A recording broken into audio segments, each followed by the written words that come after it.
Hey guys, how's it going? It's Jay, and today I'm going to be going over the Sony A6700 beginner's guide style. So, congratulations on your new camera, and I'm just going to walk you through setting up the camera, turning it on the first time, mounting a lens, putting the battery and memory cards, things like that. Then I'm going to go over how to use the camera, basic operation, touch interface, stuff like that. Then I'm going to drill down into the menu a little bit and show you some of the key features that I think you really need to know about in the menu system. That's pretty much the blueprint here for this video. So let's just get right into it. So looking at the A6700 here, this is what it looks like when it comes out of the box. Now, this actually is a pre-production model, and I don't have the little viewfinder like cover here that clicks on. It didn't come with one. And I'm not 100% sure if this comes with a charger and a cable, but that's not really the biggest deal because it has a USB-C charger on the side, and you can just use any charger and a USB cable to charge this when the battery's inside the camera. So again, it's not that big of a deal. But below the video, guys, in the description area, I will have links to battery chargers, the cables and chargers that I'm using to charge it as if you're charging like a cell phone or something. You just a wall charger. I have a bunch of stuff linked below that's very affordable. And then I also have the Sony stuff linked if you want like the factory items. Obviously, they cost a little bit more, but they're going to be better quality and guaranteed to work without an issue. In any event, this is what it looks like when you take it out of the box. Now, we have, a pretty nice camera body here. It feels pretty good. It's got a nice large grip. So starting on the top of the camera, we have a hot shoe here. This is a smart hot shoe that can take special microphones and stuff like that, like this really nice new microphone from Sony. This is a really nice mic, actually. I was using it for the A6700 review, and I was very impressed with the audio quality, and it's got a lot of different options for which direction you want to, pick up audio from. It's got gain levels and stuff like that. It's really, really nice. It also has the filter switches here, and because it electronically goes into this smart hot shoe, you don't need any cables. But if you do need to use cables and stuff like that, we have ports right here for a microphone. So you can use a wired microphone right there. That is your USB power source right there. So you can use this to charge the battery. You could use this to get files and photos off your camera, and you can also use this to power the camera as opposed to just charging the battery. So it's a PD power source. So as long as there's a battery in there, you can actually run the camera off the USB-C power source. In addition, you can use the USB-C to stream, to do live streaming. It'll actually pop up as a web camera on your computer, and you can actually live stream 4K at 30 frames per second, which is really impressive, and that's just built in, which is nice. Over here you have the SD card slot. Now it's a UHS 2 card slot. Now down here you have the micro HDMI, and you have a headphone jack, which is nice if you want to listen to your audio and make sure that it sounds correct on camera. This is the viewfinder, and this is the little sensor for the viewfinder. So when you put your eye up to it, it will automatically switch to the viewfinder when you cover that sensor. This little turny thing right there is called the diopter or whatever it's called, and you just turn that to adjust for your vision. So if you wear glasses like me, you're probably going to have to turn that dial a little bit to get it to look nice and clear. So if you look through the viewfinder and it looks blurry, you have to turn this thing right here and just adjust it to your vision. Now, again, looking at the top, we have the mode dial. We have the sub mode dial right here where you can select photo, video, and S&Q, which stands for slow and quick motion. Now the mode dial, you got a bunch of different modes. If you guys have never used a camera before, or you're very new to cameras, I highly recommend putting it in auto for now. I'm not telling you to just use the camera in auto. I'm just saying start using the camera in auto. Once you get comfortable with the camera and stuff like that, absolutely, you're gonna wanna go into program auto mode, which is a more advanced auto mode. It'll allow you to change a lot of features that auto mode won't let you change. Auto mode, the camera just does all the thinking for you. You can change a few things, but not that much. Program auto, you can change a lot of stuff, but the camera still does most of the thinking for you. Now, when you get to some more of these creative modes like aperture priority mode, That mode is to control the aperture. Now, the aperture is the lens diaphragm, and it actually acts as like your eye's pupil. Now, aperture controls how much light will come through the lens, and it also controls depth of field. Now, this next mode up here is shutter priority mode. Now, shutter is the mechanism that opens and closes, which for a period of time will cover the sensor. So the period of time it takes for the shutter to open and close is known as shutter speed. So you have shutter speed, it's measured in fractions of a second. Aperture is measured in f-stops. So we got f-stops for aperture, and we got shutter speed is in like time. So think of shutter speed as time. Now we have full-fledged manual mode. This is where you can configure all the settings manually, and you have to do like all the thinking when it comes to exposure. So now we have 3 custom modes. These custom modes are cool because you can set the camera up however you want. For example, you can set it up for sports, and then you can custom program it to 1. And then if you're using the camera in some weird scenario and you're like, ooh, I want to take sports photos, you can just switch it to 1 and the camera's instantly set up with all of those settings. And that's really important, as you will see, because this camera has so much power. There's a lot of settings in there, so you can really dial it in for sports, for example, and then you can dial in the settings for like landscapes, and then you can like dial them in for, let's say, portraits.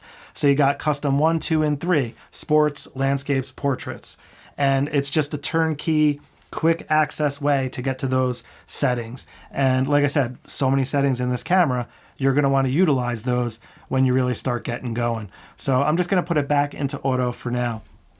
Again, looking along the top here, we have a custom 2 button here that you can program. We have a record button, so this is how you start recording video. Now, if you're in photography mode and you hit the record button, it will start recording video. But if you're in video mode and you hit the shutter button, which is this button right here, it won't take a photo. Going back to the shutter button here, this is how you take photos.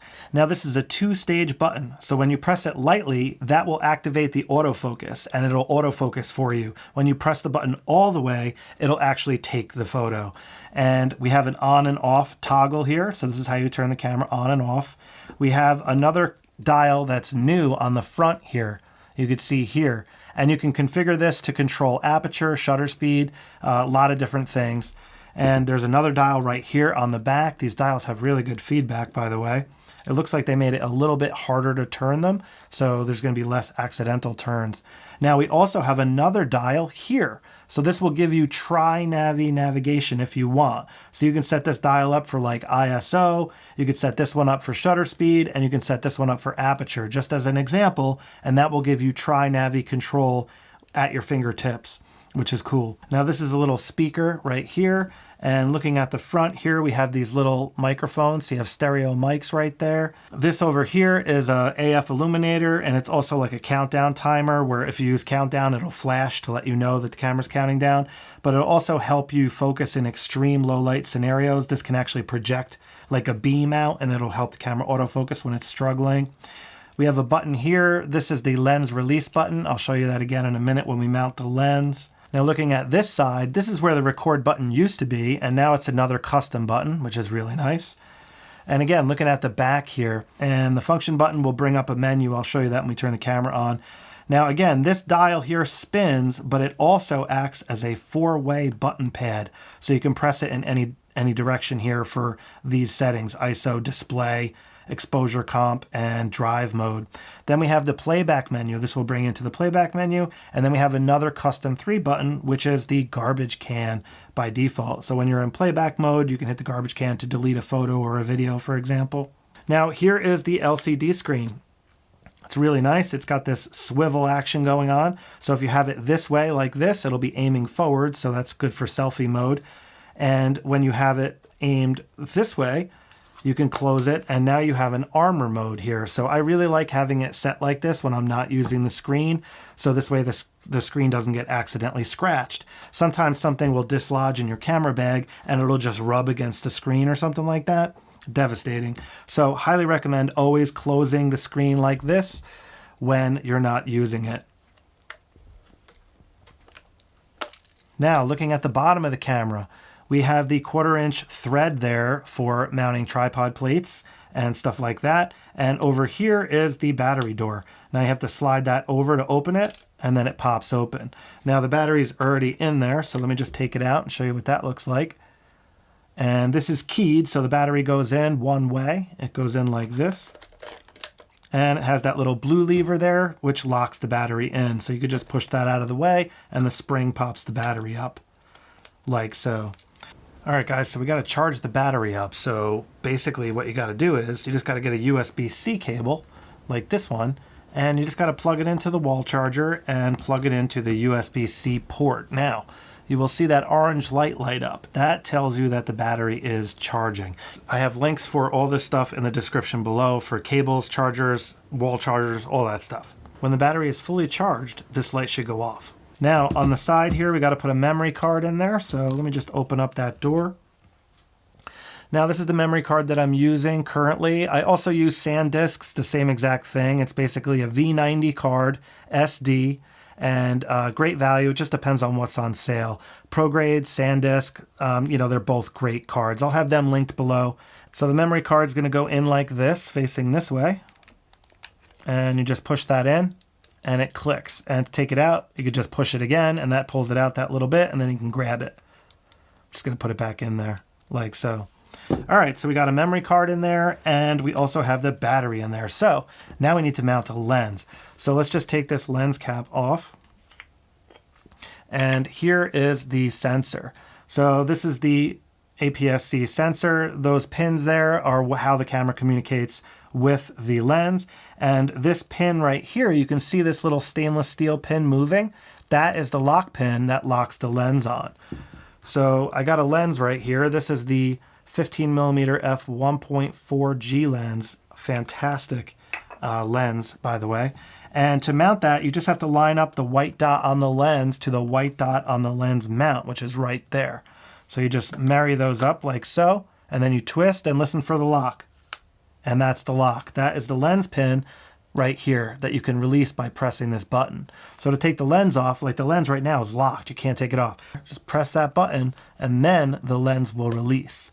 So now we have the camera and the lens mounted. Now, this is a prime lens, so there's no zooming on this lens, but this is the focus ring, and this ring here is controlling the aperture. So I just have that set to auto, so I control the aperture from the camera, but you can still control the focus with this.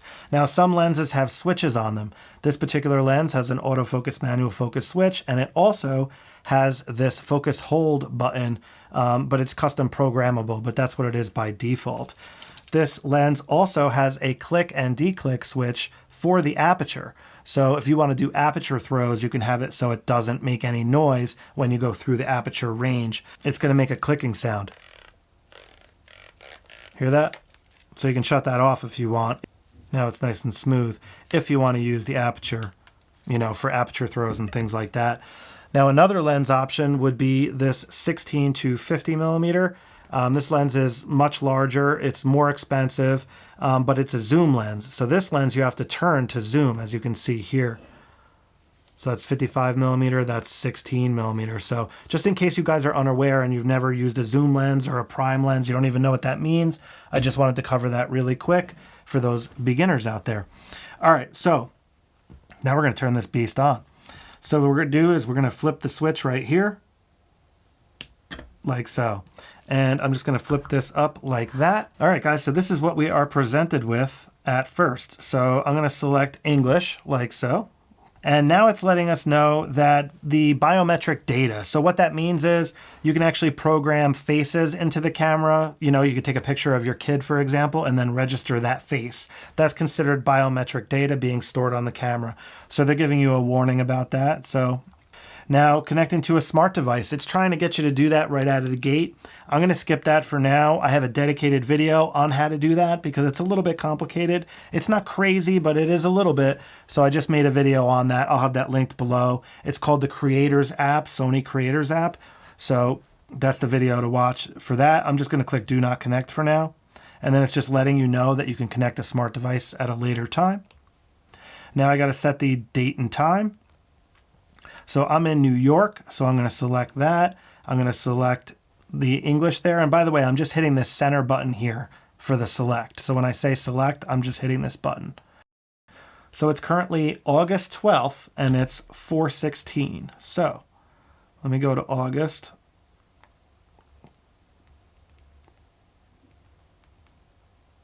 All right, so August 12th, 4:16, and I'm just going to hit this button for OK. And there we have it. Now, this camera also has a high temp setting that I highly recommend you set.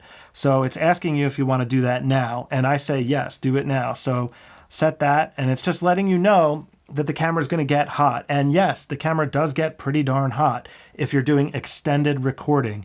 4K 120, for example, 4K 60, and even 4K 24. If you're recording for like an hour, the camera will get hot. So it's just warning you about that. And it recommends that you use it on a tripod in those scenarios and stuff.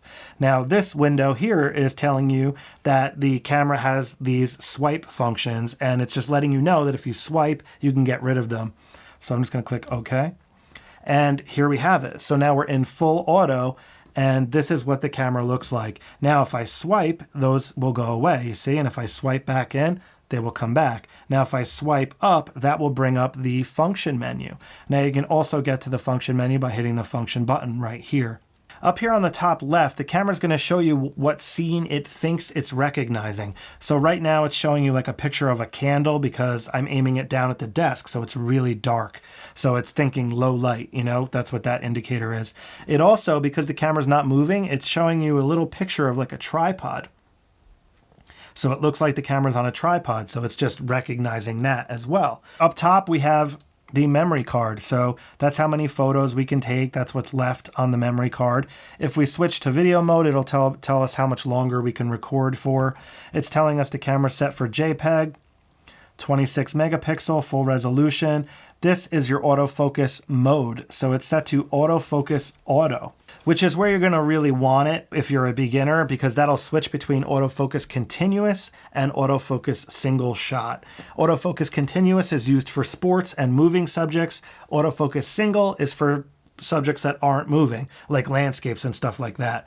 So if you have the camera set to AFA, it will automatically detect if it sees movement, and it'll switch the camera to AFC automatically. So I do recommend leaving it in AFA for now. Now, again, up here, we got drive mode, and notice on the dial here, this is also drive mode, so you can get to it either way. If we go down one, this is continuous shooting. So this is how you would set the camera up if you're going to take pictures of sports or something and you want a rapid fire, you know. So this is where you would go for that. Now, anytime that you guys see an arrow left and right when you're going through one of these settings, that means there's more options. And you can see here on the bottom, we have high plus, high, medium, and low. So that's what that means. Now, if we scroll down, this is where your self timer is. So if you want to take, family portrait or something like that, you can set the self timer and notice the arrows. So we have 10 second, 5 second, 2 second. Now we have continuous self timer. This is actually the mode I would recommend using for family portraits because it'll actually rattle off a couple of shots. Now you can have it for 5 images, you can have it for 3 images. You could see here 5 seconds, 3 images. So there's a bunch of different options there. And the rest of this stuff is grayed out in full auto mode. But what's cool about the continuous drive mode is, you know how someone's eyes are always closed when you take a family portrait? If you take 3 shots, there's a good chance that one of them, everybody's eyes will be open. So I would recommend setting that for 3 or 5 if you're trying to take a family portrait or whatever. Now down here, we have an option here that says off. If we select that, this is where we have some creative options here that are really powerful. For example, this one is set for background defocus. So this is a very easy way to get the camera to make the background blurry if you're taking a portrait, or if you want the background to be sharp, you could just go into this mode here and set it to either defocus for a blurry background, or you can set it to clear if you want a sharp background. Now, what the camera's actually doing is changing the aperture for you. But if you don't know what aperture does, remember earlier I said aperture controls depth of field. And depth of field is what that is. Like a blurry background is a shallow depth of field. A sharp background is a very deep depth of field, or a long depth of field, let's say, the opposite of shallow. So now if we go to the right, I'm just going to put that back to defocus. If we select this option, this is where you can control the brightness. So this is basically the camera's exposure compensation. And you could just slide the slider one way or another if you're looking at the screen and you want it brighter, you know? So, or darker, for example. It might be overexposing. You can go in here and dial it in. Now you also have an option for temperature, so you can make the image look colder or warmer, like more blues or more, you know, yellows and oranges. And then over here, you have a creative look, and there's a lot of different options in here. So auto is what it's set to by default. Standard is what I normally use, but there's a lot of other options here. You have PT, neutral, vivid, and so forth. I'm just going to hit the menu button here to get back. And notice how it says on now. So the creative modes are on. So let me go back in there. And I want to turn it off. And it's just warning me, like, you're going to turn that stuff off. Are you sure? And I'm going to say, okay. So now you see how it says off again. So you guys got to make sure if you do go in there, it will like enable it, you know? So you might wonder what's going on. Just keep tabs on that if you're in a full auto. Now up top on the top right there, that's an actual shutter button. So that's the same as the shutter button over here. And if you press that, the camera will focus and take a photo. Then you have a record button if you want to record video while in photo mode. Now here, this little option here with the face, subject detection. Now if you press it, it's going to change the subject. And this is like a toggle, so it's just toggling through them. Insect, bird, planes and trains, cars, and back to people. Now this option here is tracking. So if you go in there, this is where you can change that. So by default, it is set to tracking. So if you just touch the screen on something, it's going to track that. Really powerful feature, great for sports or anything you're trying to track. You can just touch and now the camera's going to track it and you can just take photos, videos, whatever. But you can change that to touch focus if you want. If you don't want it to track and you just want it to focus where you're touching, you can change it there. Now you can also have it set to touch shutter. So if you touch the screen, it will focus where you touched and then take the shot. So that's a really cool feature as well. And notice how it has the arrows. So you can also turn auto exposure on. So if you do touch shutter with auto exposure, it's going to auto expose where you touched and then take the shot. So that's what that means. You can also just have touch set to auto exposure. So when you touch around the screen, it'll auto expose where you touch. And here, lastly, you can just turn touch off. If you don't want to use touch at all, shut it off right here. So I like to have it on touch tracking by default. And then down here, this option will bring you into the playback menu. So this is the playback menu, and this will show you, you know, pictures and photos and stuff. So in the playback menu here, let me just find a decent photo. Here we go. Here's one. So if I want to get a closer look at this, you see how there's a magnifying glass up here? I can just press this button and it zooms all the way in to 100%. So now I can get a really close look at that shot. And now you can navigate around. Guys, you can also touch. You can also pinch to zoom out. Double tap. So the touch interface works very similar to a phone, for example. And then if you turn this dial, it'll cycle through the photos that you're currently looking at. And because I was in rapid fire mode or continuous shooting mode, it's by default grouping the photos. So if you want to expand that, you can hit that button and now you're just in that group. And now I could just cycle through. Now this was just 2 shots in this particular group. You can hit that again. And then if I go to the right, it's going to go to the next photo. So you see how it groups them together like that. So again, here's a bunch that I took and now I'm in that group. And now I could cycle through the photos within that group. That's what the end expansion and expansion means. And it's got a continuous play option here and so forth. So I'm just going to go back by hitting that button, and that's the playback menu. So you could also get into the playback menu by hitting this button. So now I'm in the playback menu. And if you go to a video like this one and I hit play, the video will start playing. And, you know, you can scrub through the video by turning this. You got speed controls. There's a control panel you can bring right here, as you see. So that's pretty much how that works. Now on the bottom of the screen, we have a couple other settings. Oh, up here you have your battery life, of course. And down here, we just have your ISO. We have the exposure right here, exposure compensation. This is your aperture, the f-stop. And then you have shutter speed here. So those are all the basic settings.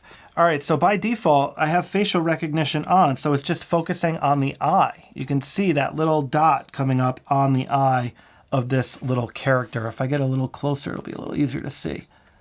So it's focusing on the eye of the character. Now, if I turn it a little bit, it's going to focus on that closer eye. And notice when I press the shutter down, it's focusing but not taking the photo. All right, guys, so I still have self-timer set, so I'm just going to go into this drive mode and turn that off. I forgot I had that on there. All right, so now if we press the shutter down halfway, it's focusing, and if you press it all the way, it takes the photo. You see that? Just like that. Now, if I go back into drive mode, I'm just hitting the left button here on the thing, and I go to continuous. Now watch this, like so. Now notice when I turn these dials, nothing happens because I'm in full auto mode, and that's just the reality. Now, if I go into P mode, program auto mode, I get a little more power. Now, if I turn the dial, you can see stuff changing down here. So the aperture is changing and the shutter speed is changing. So this is actually allowing me to do that, which is pretty darn cool. So again, if you take a photo, it's still going to take a photo. And if I hit record, it's going to start recording video. And right now I have it set to the default, which is 60p, which is what the camera is set to, HD 60p by default. But if I go into the function menu here, we got a bunch of other options. Now I switched it to P mode to show you more options because in full auto, you're very limited as to what you can do. But in P mode here, you can change your white balance. And white balance is how the camera decides like what white is. So it's important that white balance is correct because otherwise skin tones will look off and stuff. So auto white balance works really good on this camera though, so I'd recommend leaving it there for now, but it's important to dial it in for the best quality possible. Now over here we have silent mode. So if you enable silent mode, the camera will make no noise.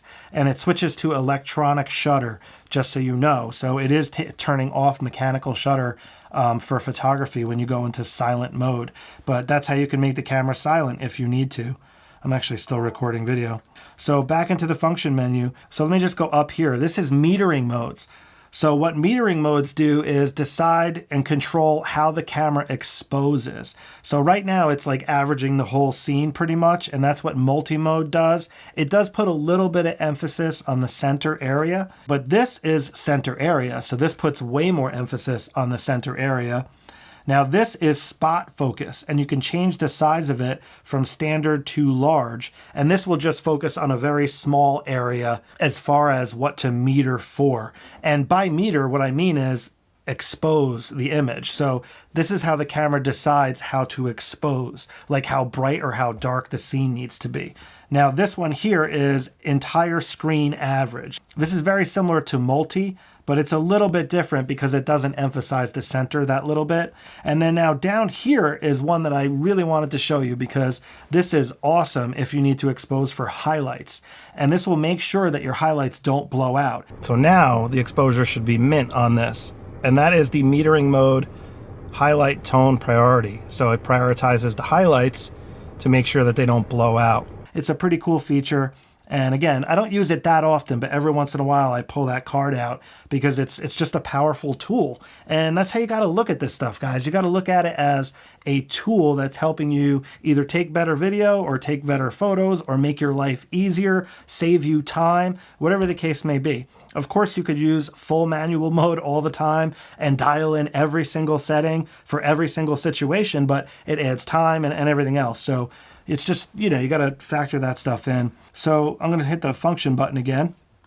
Now this option here is steady shot. So what that stands for is stabilization. So you can turn that on and off here. Now in video mode, you do have another option called active stabilization. So let me just go to the function menu and finish this stuff, and then we'll talk about that. So here again is your target. I like going to the recognition target in the function menu because you get to just scroll through them as opposed to just toggling through them on that original way we did it a minute ago. So this is where you can go for that. Now notice that arrow there. You see the arrow? That means there's more options. So here we have tracking shift range. So you can go in there and you can change how much the tracking shift range changes. And if you want to see what that does, you just hit the garbage can on the back of the camera, guys, and then it'll tell you what that feature does. It says it shifts at a standard range considering the subject size, a standard recommended setting. So I recommend leaving it on standard, but that's what that does. And remember that arrow there. So you got more options with animals, birds, and stuff. There's more options in there. I'm just going to click OK, hit the function button again. Now here is the focus mode. And remember I talked about this a minute ago. You got AFS for single shot. So when you do AFS, it will just focus like so and take the photo. And notice how it's not focusing on the eye anymore. And that's because I have it set to an animal. So let me switch this back to a human. And now try. See that? It goes right to the human eye. Amazing power. But anyways, in AF single shot, it's just going to focus and take the photo. And notice if I move this, the focus is not changing. There's no change going on there. It's just focused on the eye. Now, watch what happens when I change this to continuous. It looks the same, right? The only difference is it didn't beep. And the reason it didn't beep is because it's tracking it. See that? See how it's tracking the eye? And if I take this out of the scene, it's going to focus on whatever's there. If I put this back, it's going to focus on that. So you can see it's focusing on the end of the desk. You could see the little green things lighting up. If I put that back, it just switches right to that. And then if you press the button all the way, it'll take the photo. So AFA, remember how I was telling you how AFA will automatically switch between those two? Check this out. If I start moving this around, it should recognize the movement and switch to AFC. And you can see it did right there. So now it's in AFC mode and it is tracking the eye on this. And if I stop moving it, it switched back to AFS mode. Now you can see that focus point is not moving. So that's what AFA does. And I recommend leaving it on there. It works really well. So this is subject recognition. This is where you can go to turn that off. So if you don't want it to track faces, like right now it's focusing on this face and I might not want it to do that if there's like something else in the scene. For example, if I put my, my drink here, I'm drinking a soda. So right now it's going to focus on the eye, even though the soda can is closer. So watch what happens when I turn off facial recognition or subject recognition. And now it's selected the soda can. You see that? Because it's closer to the camera. So it's going to select what's closest to the camera. So watch what happens when I turn it back on. It immediately switches right back to the subject detection. So that's how that works. And like I said, a lot of times you might have to turn that off. It just depends on what you're doing. So keep that in mind. Now, focus area. This is a really powerful feature and you really need to know about this. This is how you limit where the camera focuses. So for example, if I have this subject over here to the right and I switch to zone focus, see zone focus looks like these squares here. It's like a grid and you could move this grid around. See that? So if I set the grid to over here and I focus, it's ignoring the face. See, it's not even seeing it. It's just ignoring it. It's actually focusing on the edge of the desk. So if I move this up, now it's going to focus on my C stand back there where the A7C is. So now if I move this over here by the face, it's going to focus on the face. So this is limiting the focus to an area, you know, of the sensor or of the screen, however you want to look at it. That's what that does. And there's a couple different modes in here. So you have center fix. So center fix is great because it'll limit the focus to that tiny little box. So now it's just going to focus on the center. It's going to ignore everything else around the screen.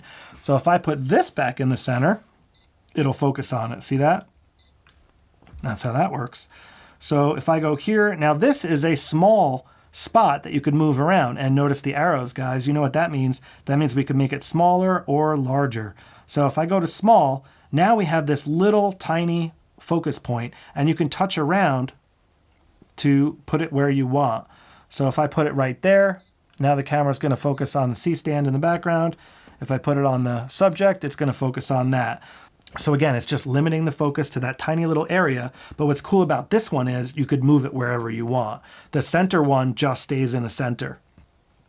Now this is expand flexible spot. So this works very similar to the one I just showed you, but it has a little extra area around it. So it like breathes a little bit. So if it's just out of that area, it still will go outside of that little box a little bit. It's like expandable. So if you're trying to track a bird flying and it goes out of frame for a second, like it'll try to grab it, that's what this expandable one is. And this is great for tracking moving subjects in particular. It's very precise in that way. That's what that is for. And then down here is tracking expand spot. So this is optimized for just tracking. So very, very powerful feature, but you have to have the camera in continuous autofocus mode for that to work. So if I go up here and I change it to continuous autofocus mode, and then I go back here, now I can go into tracking and there's all these different options here. So this is specifically for tracking moving subjects. So this is another new feature. So I'm just gonna go back up here and put it back on wide area and hit the function button again. And I'm gonna put this back to AFA. And then I'm gonna go into drive mode and I'm gonna put it back to single shooting as opposed to continuous shooting. So to get into the drive mode, you just hit that button right there, like so. All right, so another option here is the soft skin effect. You can turn that on, and again, the arrows, so you can change the power of it. And it'll just make your skin look softer. It's like a beautify effect sort of thing. Kind of cool if you want to play with that. I don't really like it myself for my purposes, but some of you guys out there might like it. It definitely does soften the skin. So like under your eyes, like the bags, it kind of hides them a little bit. All right, so let's switch it into video mode quick, and we'll show you how the screen changes. So in video mode here, you can see now you have an audio meter up here that's like hearing the audio. It tells you that the camera's in standby right there. It'll switch and say record when you start recording. Right to the right of that, this is the current mode that it's set to. So it sets to HD 60. 31 minutes is what I have left on the memory card. And again, battery life is still the same as it was in photo mode. Now on the side, we have a couple of different features.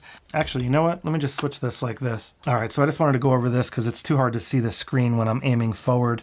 All right, so we have that record button there to hit record, but of course on the top of the camera, you have the record button. You got the beautify effect for soft skin, and that works in video as well. Subject detect, tracking. You have the playback menu, same as photo mode. Now you have self timer for video. That's a little bit different. And you have picture profile. So picture profile is a way to change the way the video footage looks. And there's all different options in there if you guys want to play with that. I wouldn't recommend playing with that. If you're a beginner, I would just leave it and use this option instead, the creative look. I would use those instead if you want to try to change the way it looks. That's what I would recommend doing. Just going to hit the menu to go back. All right, so this is what we're looking at. So now check it out. Watch what happens when I hit the record button. It starts recording. And notice how the record changed there. So it says record. Now this is what's so cool. You can just touch around the screen and the focus will automatically change. So it's default set to tracking. So it's going to be tracking, but you can change that to just touch focus if you want. And if I switch to the C-stand back there, it's going to switch. And now watch when I switch on the face. It goes right back to the face. And you see that focus transition, how it's like nice and smooth. You can change the speed of that in the menu. By default, it's like set somewhere in the middle, which I kind of like. But you could slow it down a lot more, or you can speed it up so it's like really quick. It's up to you. But that's basically how this works out of the box. So if you have this on a tripod, you just hit record, you just touch around the screen and it will focus on whatever you want. It's amazing, amazing power. So that's pretty much how video mode works. Now, S&Q is pretty much, when I switched it to S&Q, it automatically stopped recording. So S&Q is like a turnkey solution for shooting slow motion video and quick motion video. And it's really cool. So quick motion is when you see like, you know, it's like sped up. You know, you see a lot of GoPro stuff where it's like sped up, where people are like going through an airport really fast or something like that. That's what quick motion is. Slow motion, we all know what slow motion is. And then down here, we have time lapse. So this is a built-in time lapse mode, and it will save it in a video format for you on camera. So you don't have to compile all the images together. This is awesome. I'm really glad that they included this on these cameras, because the older cameras didn't have this built in. They had time lapse, but it would only take photos, which is cool. Photos are great. Higher resolution, you can do more with photos, especially if you shoot raw. You have more dynamic range to work with and stuff like that. But it's really cool to have just a turnkey time lapse solution in here, because a lot of times you don't need the power, you know, raw files and all that stuff. And to configure those, there's settings in the menu that you can go in there to configure the S&Q settings, because there's a lot of ways you can configure that. All right, so back in video mode here, if I hit the function button, I just wanted to show you one more thing. We only have autofocus continuous and manual focus in this mode. So if we switch to manual focus, this is where you can go and you can turn the focus ring, and you can see how it's getting blurry and then it's getting sharp again, like so. So that's how manual focus works. You just got to turn the focus ring. All right, so just hit the menu button here on the top of the camera. Of course, that'll bring you into the menu. And this is what it looks like in the menu. Now, the top, if you look here on the left, these are the main category tabs. So you can scroll through those tabs by hitting the function button. It'll just go through tab by tab, like so. Now the top tab is the My Menu area. This is where you can go to load your favorite settings. You know, formatting the memory card, focus breathing, whatever you might want, you know, that you don't want to have to dig into the menu to find, you could load it up in here. And the menu is so deep that you really want to do that. You really want to load this up with those settings that aren't in the function menu, you know, like that are a little bit harder to find. That's what this area is for, and it's fantastic. Highly configurable. You can have multiple pages of stuff. Now, if we go over and go down, this is like the new menu system that all the new Sony cameras are coming out with, and it's called Main 1 and Main 2 basically, and it just depends what mode you're in. For example, if I switch to photography mode and I go into menu, we only have one main page. You see that? So it's just one main as opposed to Main 1 and Main 2. And this is what it looks like in photography mode. And guys, this is so awesome because it pretty much has every setting that most people are going to need right here. Now, you can just touch if you want to go in there and change those settings. And you can just hit that menu button to go back. And that's pretty much how that works. Super cool. Now, if you want to have the camera set to JPEG, that's what it's set to right now. I actually like shooting in RAW quality, so I'm going to set it to RAW. But over here is where you can set what type of RAW you want. So you have lossless, compressed RAW, or you have compressed RAW. I usually just use compressed RAW so I can get more shots on my camera. But if you want the best possible quality, lossless would be better. So again, menu. Now for JPEG, extra fine would be the best quality as well. So you can set it to what you want, and it'll just change the size of the file format, a little less detail, but you'll be able to get more images on the card at the lesser quality. And again, this is where you can get to drive mode, which is also this button right here. That's what drive mode is. Now over here, we have the size of the image. So by default, it's set to large, which is the 26 megapixel, but you can make it smaller if you want to take lower resolution images. And then here we have aspect ratio. This is where you can change the way the frame looks. So by default, it's 3:2, which is a 4:6. So it's a little bit wider than it is tall. But if you set it to 4:3, that's like an 8:10. So it's closer to a square, but not quite a square. And then 16:9 is like squashed down. That's like the wide format for like movies and stuff. And then 1:1 is a square.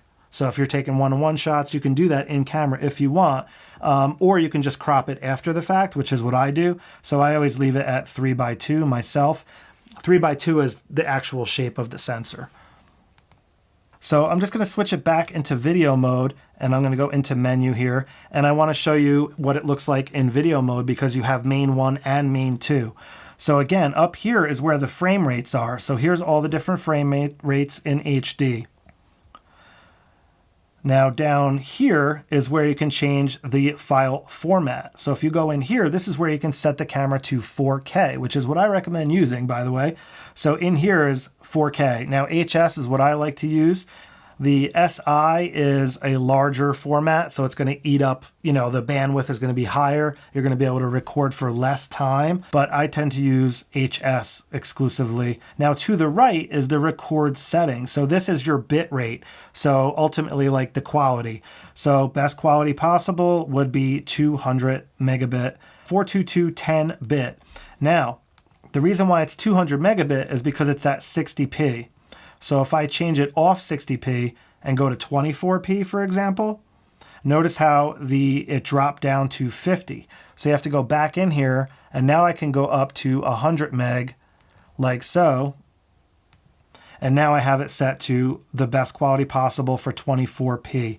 Now if we go back up here and change it to 120, you'll notice we have a 280 meg format for 4K 120. So I recommend shooting it like that for these formats if you want the highest quality possible within reason, because like I said, the different recording formats here can really just fill up the memory card super fast. So I usually, like I said, just leave it in HS. So now that I set those up, if I go into the frame rate and go back to 24, it's going to remember that I want 100. And if I go into 60, it's going to remember that I want 200. So that's really nice that it remembers, just so you know. So that's why I recommend going in here and just setting it for yourself. Now we have picture profile over here. Again, I recommend just leaving that for now and use the creative modes if you want to mess with that. But of course, that's where it is if you need it. Now we have Gamma Display Assist. This is another powerful feature that you can use.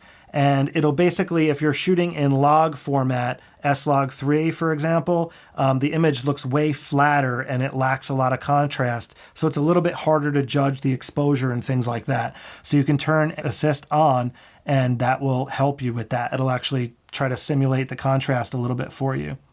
Wind noise reduction, proxy recording. Proxy recording will record in 4K, for example, and then it'll also record a duplicate in a much lower resolution format.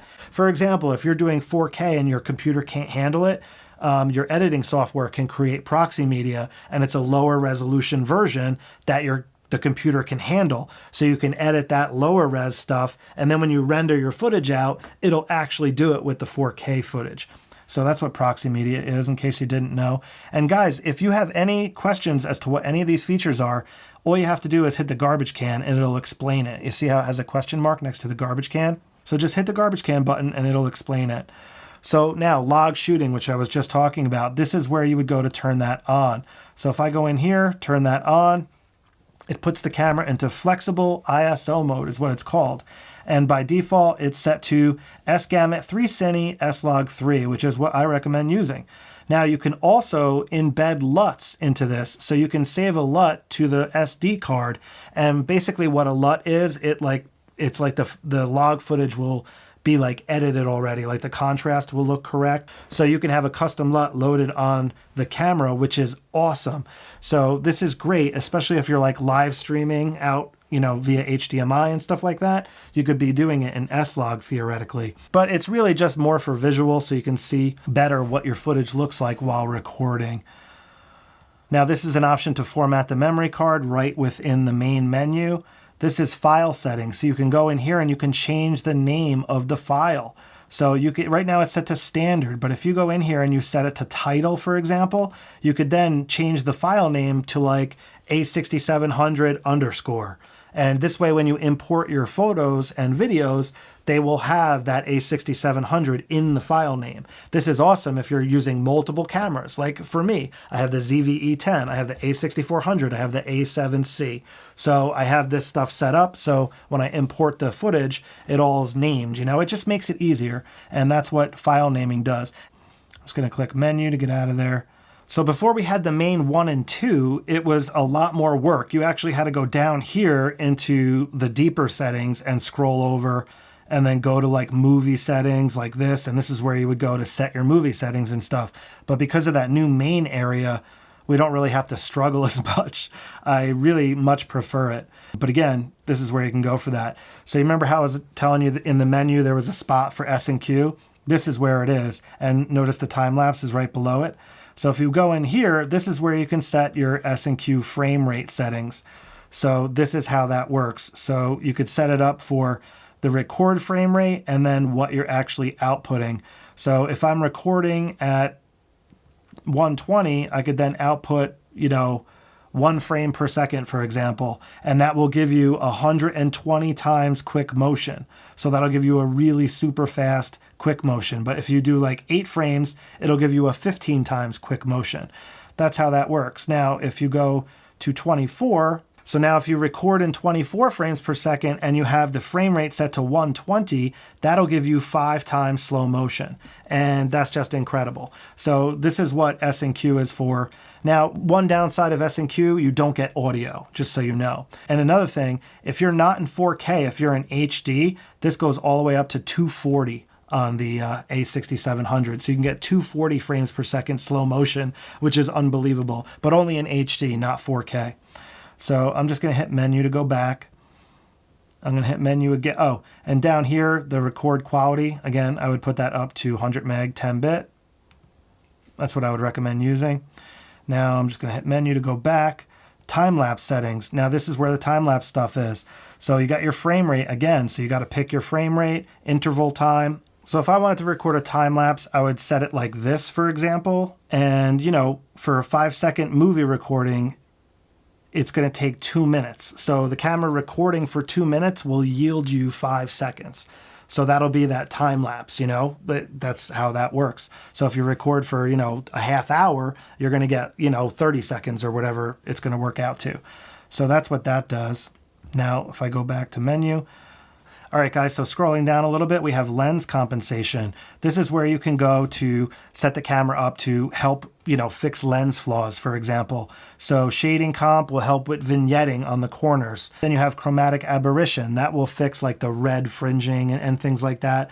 And then you have breathing compensation. Now you have to have a lens that's compatible. Focus breathing is when the lens actually looks like it's zooming a little bit, but that's actually focus breathing.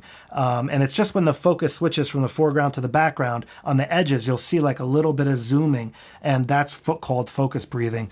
So with select lenses, you can turn this on. The camera will just crop in a little bit to compensate, and then there'll be no focus breathing. It's unbelievable. Very, very powerful feature, and the A6700 has it. Now, you remember I was telling you the memory recall stuff on the top here, the 1, 2, and the 3? This is where you would go to set that. So you can go in here. So you got 1, 2, and 3 right here. And that's where you would go to set that stuff. Steady shot, this is where you can go to do that. Oh yeah, remember I was telling you how video mode has the other steady shot option? So if I go to video mode, menu, steady shot, notice how you have active.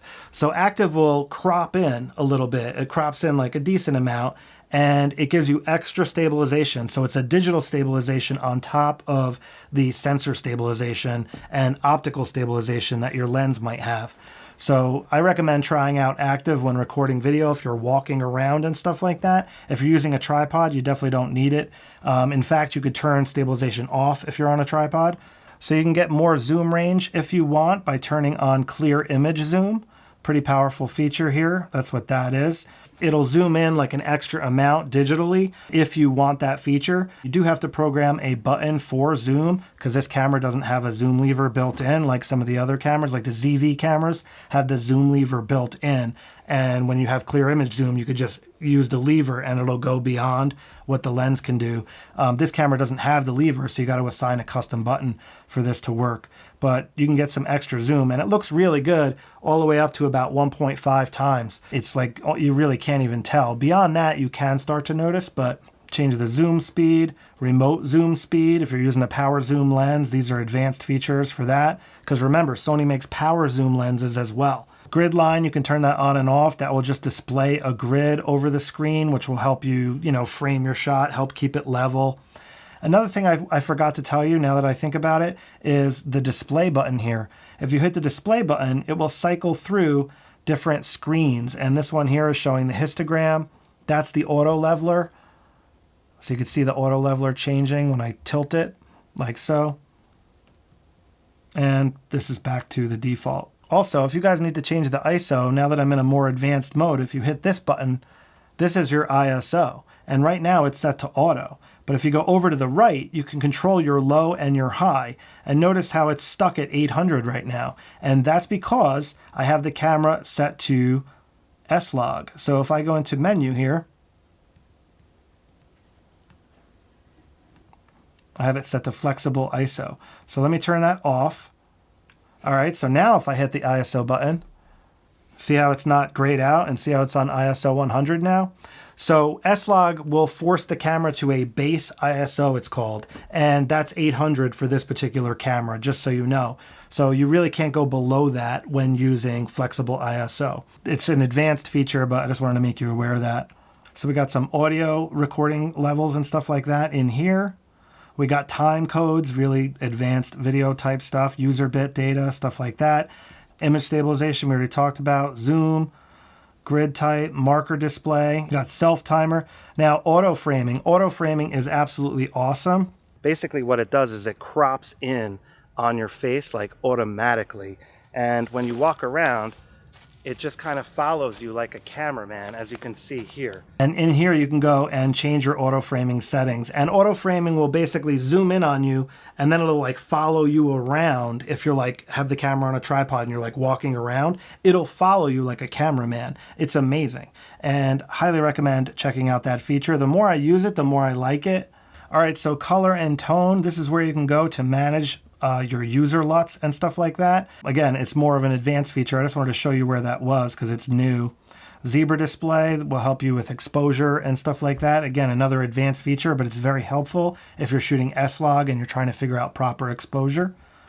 Now, autofocus, this is where you can go and you can change your autofocus transition speed. Now, I'm in video mode, so this is a little bit different for photo mode, but in video mode, this is what we got. So you got, it's set to 5 by default, and that's pretty good, as you saw when I was focusing before. And now this autofocus shift sensitivity is set to responsive. Now, AF assist is a cool feature. Basically, if you turn the focus ring, it'll actually adjust the focus for you while recording video if you have that on. So it's an interesting feature. It can be helpful sometimes if the camera's not focusing on what you want and you just want to adjust it a little bit. It's great for macro video, for example, because that's really difficult. Now in here we got all the subject recognition stuff, and this is face memory. So this is where you can go and program faces. Remember how the biometric data stuff we talked about earlier? This is where you can go to program that stuff. Peaking, same thing. It's another feature for manually focusing. It'll actually overlay color on the screen to help show you where focus is. Pretty cool feature.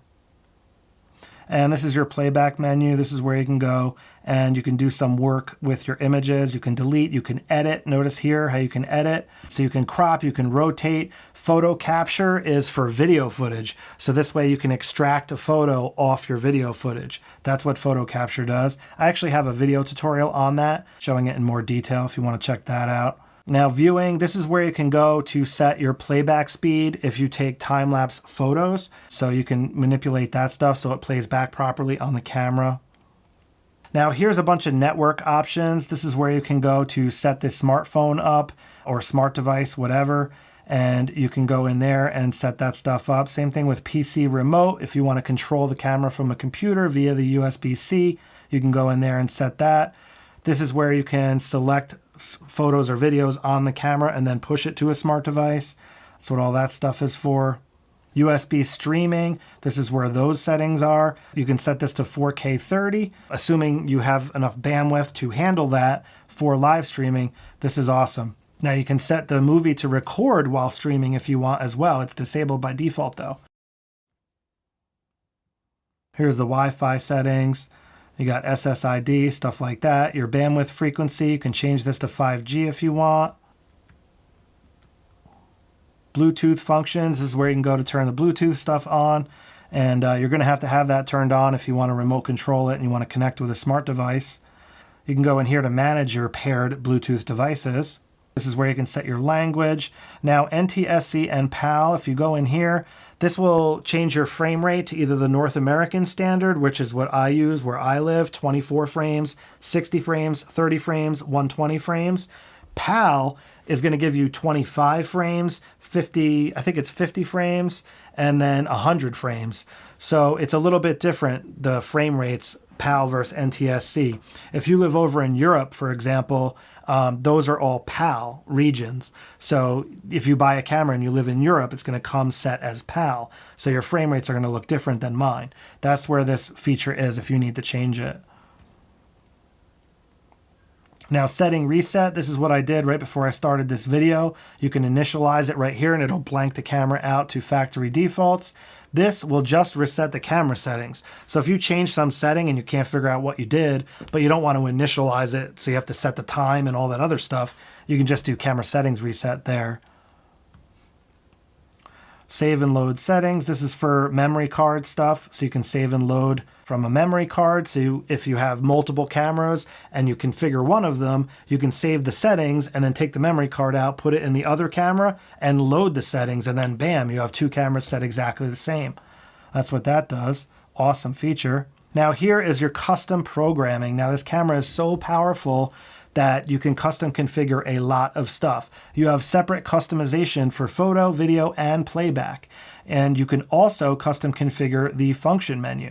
So you can go in here and you can configure the function menu for both photo and video with the settings that you use most. So again, just highly configurable camera. And also you can set different settings for still and movie.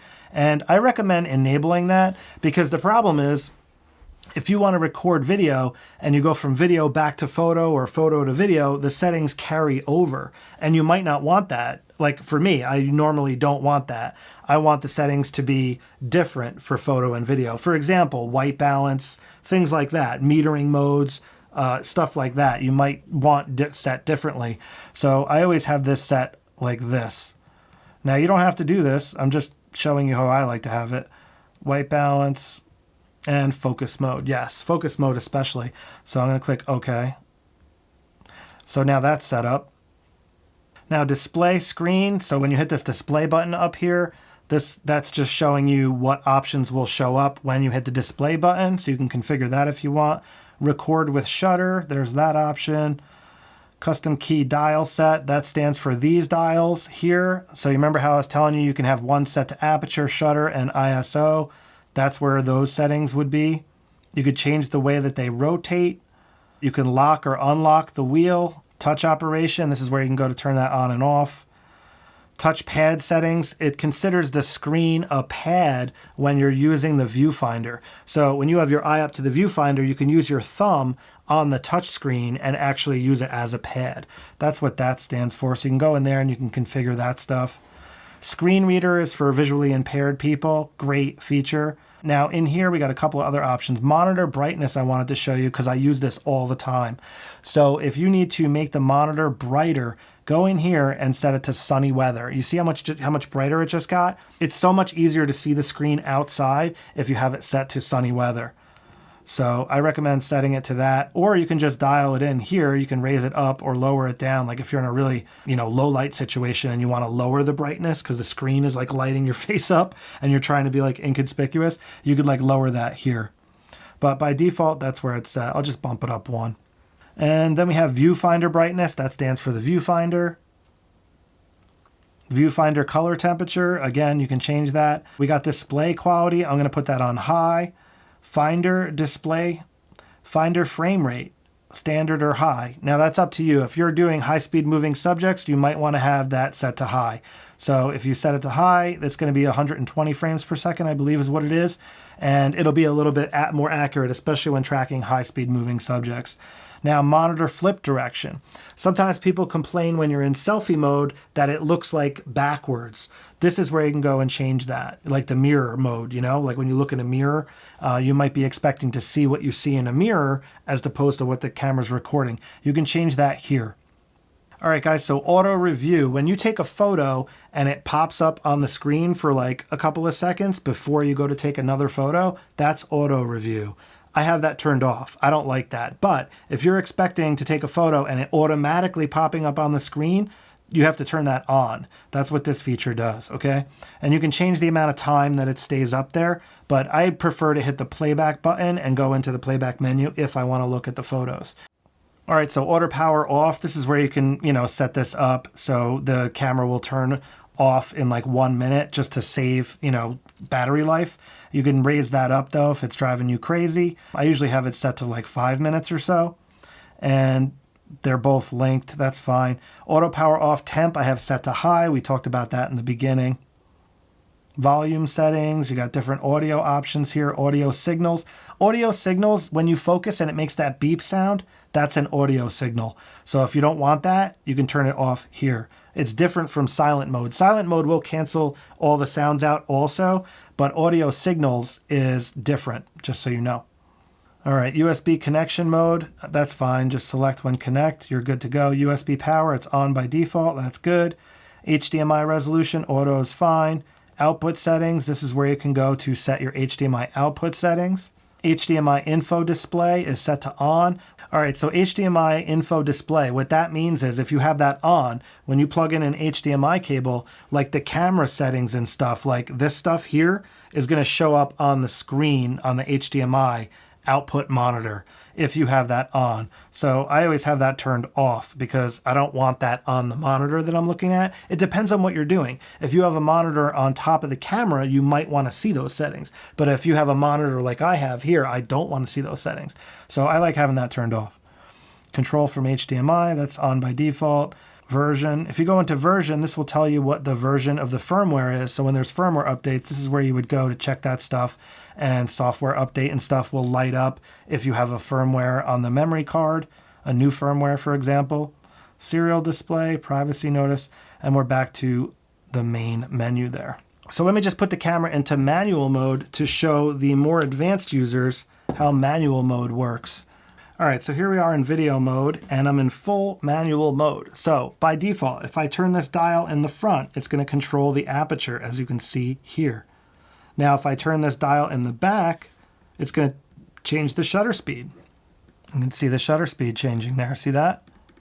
So that's full manual mode. And the ISO is set to auto by default. So if we take the ISO off auto, and I set it to like ISO 100, for example, and now I start changing the aperture, it's going to change the exposure. And you can see the metering mode there in the center is letting us know where we're at.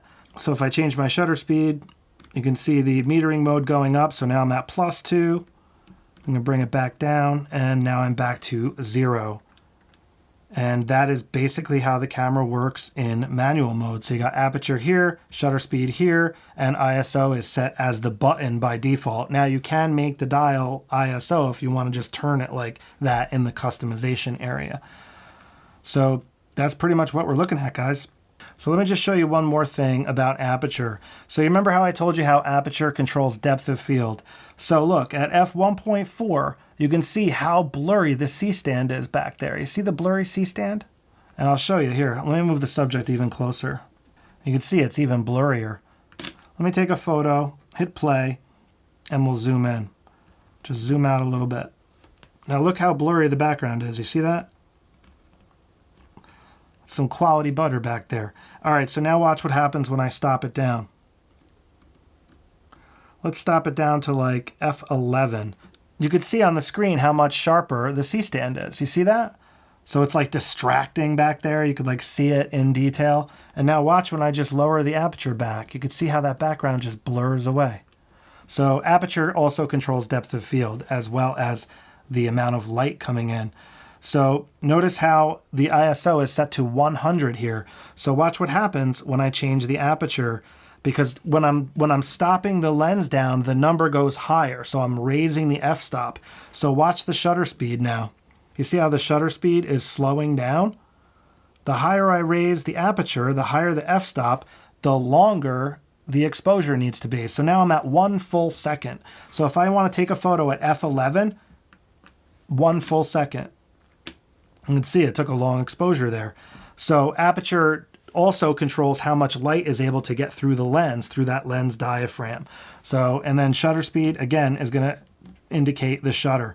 So if you want to freeze the action, you're going to have a really fast shutter speed. If you want motion blur, you're going to have a slower shutter speed. I actually have a video, guys, on the exposure triangle, which goes over aperture, shutter speed, and ISO in like great detail. And it shows you how all that works, how it works together, and it's like a standalone video. So I'll also have that linked below for those looking to learn more. All right, guys, so for now, I think you're good to go as far as getting you up and running with your awesome new Sony camera. If you guys have questions, I didn't cover everything, but I covered like all the stuff that I think you need to know about. about. So if you guys have any questions, please feel free to ask below in the comments area. I love reading the comments, and I enjoy helping you guys out when I can. If you felt like this video was valuable, please give me a thumbs up, and it'd be really cool if you subscribe as well.